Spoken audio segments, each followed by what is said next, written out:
Hello students, जो अब जो नेक्स्ट टॉपिक है इसमें हम क्या करेंगे, जो 3 पेज पावर है इसकी कैलकुलेशन सीखेंगे कि किस तरीके से फाइंड आउट करते हैं। Power in a balanced system.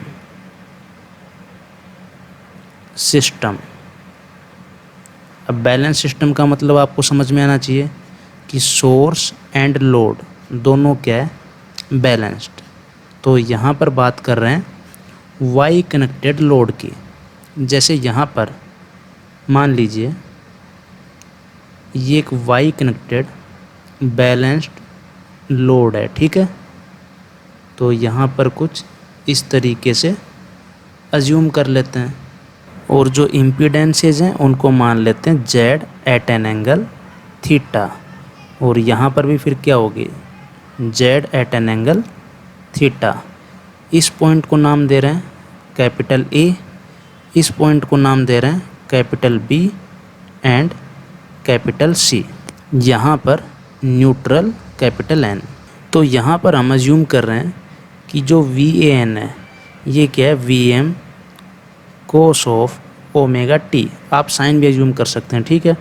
तो इससे हम वी बी एन क्या लिख सकते हैं बताओ, V M cos omega T minus 120 degree and V C N equals to V M cos omega T plus 120 degree. यहाँ पर हम generally V N, V P N और वी सी एन को डिफाइन किया है, ठीक है। यहाँ पर आप क्लियरली देख सकते हो ये वैल्यूज़ क्या हैं, पीक वैल्यूज़, ठीक है। तो ये तो है फेज वोल्टेजेस। तो अब हम फाइंड करेंगे फेज करंट्स। तो इसमें देखिए, इसको मान लेते हैं ये फेज की करंट है आई ए, यहाँ पर आई बी और यहाँ पर आई सी। तो अगर आई ए कैलकुलेट करें सिंपली क्या आएगा, V M at an angle 0 degree upon Z at an angle theta. तो ये वैल्यू क्या आएगी, V M by Z at an angle minus theta. अगर इसको मैं टाइम डोमेन में लिखूं, ये मान लो कि हमने इसको फेजर डोमेन में लिखा कैपिटल आई ए से, स्मॉल आई ए से अगर इसको टाइम डोमेन में लिखें तो वैल्यू क्या आएगी, वी एम बाई जेड और फिर क्या आएगा कोस ओमेगा टी माइनस थीटा। अगर वी एम बाई जेड को आई एम बोल दें तो क्या आएगा, आई M cos omega T minus theta. और इसी तरीके से अगर आई बी लिखें तो सिंपली लिख सकते हैं आई M cos omega T minus theta minus 120 degree. और यहाँ पर आई सी क्या आएगा, आई M cos omega T minus theta plus 120 degree. तो यहाँ पर हम लिख रहे हैं instantaneous power absorbed by load, instantaneous power absorbed by the load. तो सिंपली क्या होगी, जो तीनों फेज जितनी पावर एब्जॉर्ब करेंगे उनको हमने लिख दिया P A, P B, P C, या फिर capital A, capital B, capital C use कर सकते जैसा हमने ऊपर दिखाया है, ठीक है। तो यहाँ पर जो पी ए है वो सिंपली कैसे लिखेंगे, देखो यहाँ पर V A N into I A plus V B N into I B plus V C N into I C. तो यहाँ पर जो वी ए एन है इसकी वैल्यू क्या है, V M cos omega T. I A की value क्या है, I M cos omega T minus theta. और इसी तरीके से हम क्या लिखेंगे, यहाँ पर V M cos omega T minus 120 degree और यहाँ पर I M cos omega T minus theta minus 120 degree plus V M cos omega T plus 120 degree into I M cos omega T minus theta plus 120 degree. अब यहाँ पर कौन सा formula use होगा बताओ, कोस ए इंटू कोस बी। तो यहाँ पर कोस ए इंटू कोस बी का फॉर्मूला क्या होता है, 1/2 कोस ए प्लस बी और क्या आता है कोस ए माइनस बी। तो ये फॉर्मूला यहाँ पर यूज़ करेंगे और फिर जो पावर का एक्सप्रेशन आएगा वो मैं यहाँ पर लिख रहा हूँ 3/2 Vm Im, और यहाँ पर क्या आएगा कोस थीटा।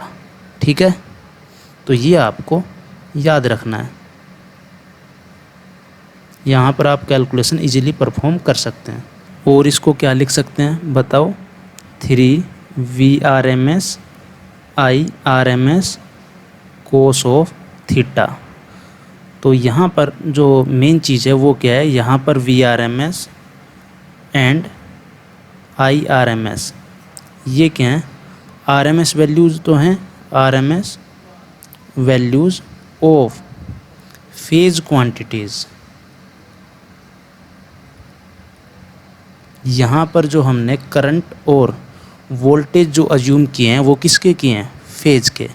तो यहाँ पर अगर फेज वोल्टेज और फेज करंट अज्यूम कर रहे हैं तो पावर क्या होगी, 3 Vrms, मैं ऐसे लिख देता हूँ फेज RMS, याद रखने के लिए I phase RMS cos of theta.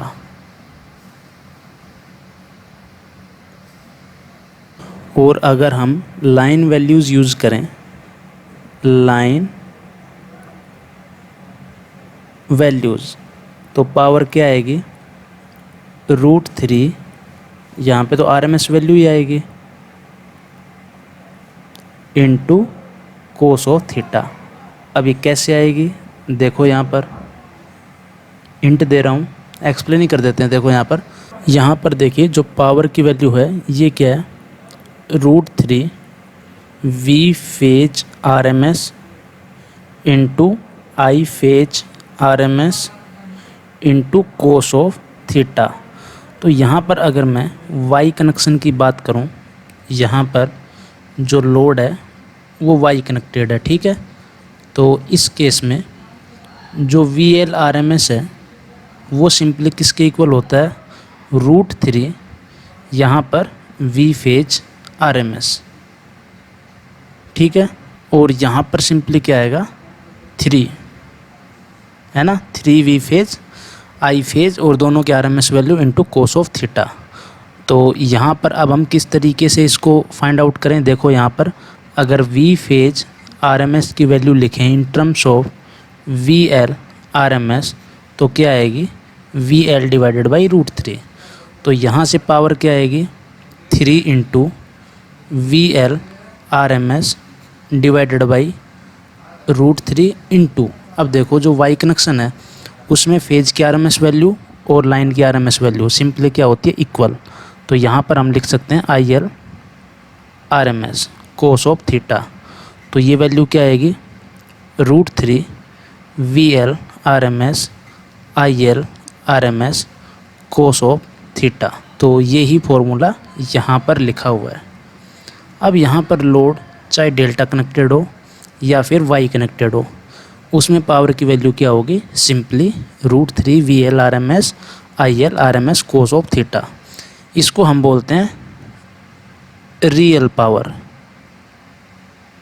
ठीक है, जैसे हमने सिंगल फेज में कहा था। ठीक है, और सिंगल फेज की तरह अगर यहाँ पर रिएक्टिव पावर लिखें, रिएक्टिव पावर जिसको हम कैपिटल Q से रिप्रेजेंट करते हैं, वैल्यू क्या आएगी, √3 VL RMS IL RMS sine of theta. ठीक है, तो ये क्या है, ये हमारी 3 फेज रिएक्टिव पावर है। लोड यहाँ पर चाहे वाई कनेक्टेड हो या फिर डेल्टा कनेक्टेड, क्योंकि यहाँ पर आप थोड़ा सोचना कि अगर डेल्टा कनेक्टेड होगा तो वहाँ पर जो लाइन करंट और जो फेज करंट है उसमें रिलेशनशिप से ये वैल्यू चेंज हो जाएगी, क्योंकि वहाँ पर फेज और लाइन वोल्टेज क्या होते हैं, सेम। तो रिजल्ट यही होल्ड करेगा। ठीक है, और अगर हम कॉम्प्लेक्स पावर लिखें, कॉम्प्लेक्स पावर, तो वो क्या होती है, P + jQ। ये वैल्यू आप यहाँ पर सब्स्टिट्यूट कर सकते हैं। तो ये 3 फेज कॉम्प्लेक्स पावर होगी। अब अगर बात करें एपरेंट पावर, तो अगर कॉम्प्लेक्स पावर को S से रिप्रेजेंट करें तो एपरेंट पावर को किससे डिनोट करेंगे, mod S से। तो ये वैल्यू क्या आएगी, √² P square plus Q square. तो ये वैल्यू आप इजीली कैलकुलेट कर सकते हैं। ठीक है, मीन्स क्या आएगी, √3 VL RMS IL RMS। तो ये सब चीज़ें आपको याद रखनी है, जो 3 फेज पावर से रिलेटेड जो रिजल्ट्स हैं इनको आप याद रखेंगे। ठीक है, तो आई होप ये जो कॉन्सेप्ट्स हैं और जो इनका प्रूफ है ये आपको समझ में आया होगा, और ये चीज़ें आपको याद रखनी है, ये आपको याद रखनी है। ठीक है, क्योंकि जब मशीन और पावर सिस्टम और पावर इलेक्ट्रॉनिक्स पढ़ेंगे तो उसमें फ्रीक्वेंटली 3 फेज जो पावर है उसका यूज़ होगा। तो यहाँ पर आप अभी से ही देख लीजिए कि फेज वोल्टेज ले रहे हैं तो 3 आ रहा है, और अगर लाइन वोल्टेज ले रहे हैं तो √3 आ रहा है, और दोनों ही RMS वैल्यू हैं। ठीक है, तो I hope you got the point. तो आज के लिए इतना ही। आगे जो वाटमीटर से जो पावर मेजरमेंट करते हैं 3 फेज, उसको नेक्स्ट वीडियो लेक्चर में डिटेल में डिस्कस करेंगे। Thank you.